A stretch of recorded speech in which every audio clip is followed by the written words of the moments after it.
My name is Will Nicholson and I'm from Arcade Content. Will, what does Arcade Content do? Arcade Content specializes in branded content, but we also do music videos, documentaries, web series.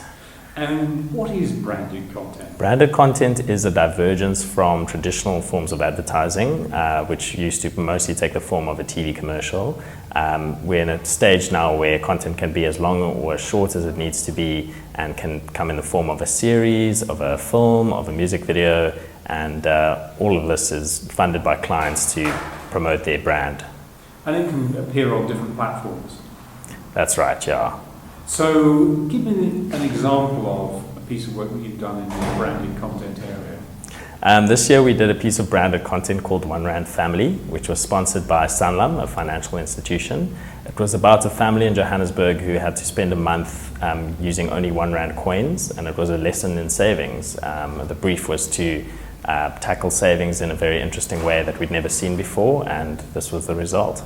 And so what sorts of things did the family do and how did that work out? One Rand Family brought up some very interesting results. Because it was reality TV, we didn't script it and we just followed the family wherever they went on this adventure of theirs. For example, they had to go to a lobola ceremony in KwaZulu-Natal because they are a Zulu family. And they attended a lobola ceremony, which is where a bride price is negotiated. So they had to travel all the way from Johannesburg to Durban, going through toll gates, through petrol stations, using only 1 Rand coins. And yeah, it was a very interesting process. Since we can't see the video, what's the lesson that this content was trying to get across? Yes. So One Rand Family was all about savings, and the format for doing this was to connect the family back with actual physical money. They were forced to deal only with 1 Rand coins for an entire month. We locked away their credit cards, we turned off their internet banking, so they had no other access to money. And it just drove home the message that we spend way more than we earn every month. And this is a very common phenomenon that all people do. So through this very entertaining, tongue-in-cheek way of doing it, it was an interesting vehicle for exploring the thought. So One Rand Family, in a sense, was the successor to your original campaign, which was 1 Rand Man. What was the budget for the original campaign? So before we did One Rand Family, we did 1 Rand Man, the predecessor, where it was just about one man doing the same experiment. There we spent only R1 million on our production costs, which is less than $75,000, just to put it in context. But from the case studies they've done on the project, they estimate that it raised over $6 million of free media spend across various platforms, be it magazines, TV shows, radio interviews. So yeah, it was quite a valuable... So it was content that people wrote and talked about? Correct, yeah. Exactly. And you've done a smaller version of this for Castle Lite. Tell me about that. So we recently, 3 months ago, we did a project for Castle Lite, which is a South African beer, and it featured an artist who had to create a track at minus 2.5 degrees Celsius. And we featured a local rapper who's kind of a rising star, but gave him an opportunity to feature in this interesting hybrid that's part music video, part advert.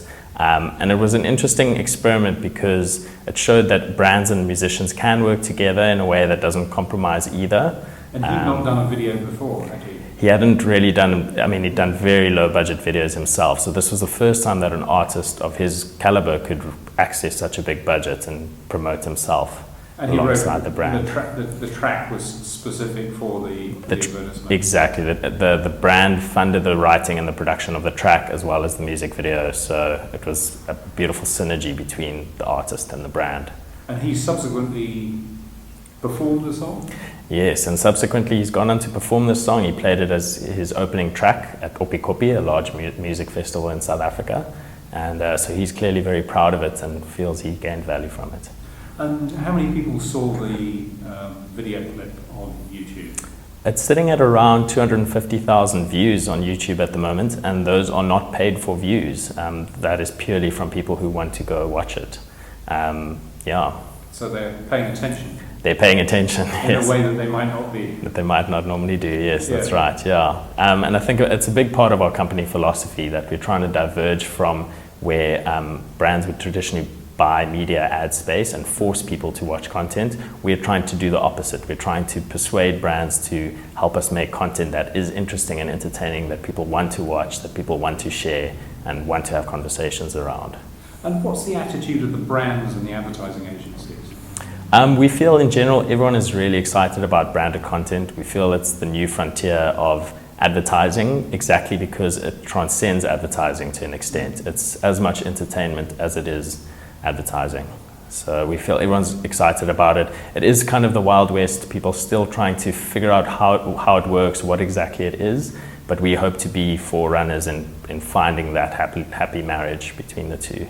If these things are so successful, why aren't the agencies spending more money on it? Yes, I think that with the tangible results that are coming out of these projects we've been involved in, for example, the numbers I mentioned for One Rand Man, we feel like agencies and clients in particular are now starting to gradually be persuaded that this is a worthwhile route to take. They're starting to see that this is allowing them to access audiences that don't watch TV anymore and that refuse to sit through a TV commercial break. So this is a way to reach that audience, and if we can continually persuade them with actual hard numbers and statistics, then I think it's just a matter of time. But who comes up with the ideas for the series? Thus far, all the ideas have come from ad agencies that we've worked with. One Rand Man and One Rand Family came from a South African agency called King James, and the Castle Lite piece that I mentioned came from Ogilvy, Cape Town. So we're more on the execution side of things. That's not to say we're not creatively involved, but we are the filmmakers and we receive our briefs from the ad agencies who come up with the content and come up with the ideas. And any interest in contributing to that process? We definitely are. We continually urge agencies to involve us even earlier than they think they should, if I could put it that way, because we can just give a more holistic view of what the barriers are, what the restrictions are from a very early phase, and consult effectively as filmmakers long before they go down the rabbit hole.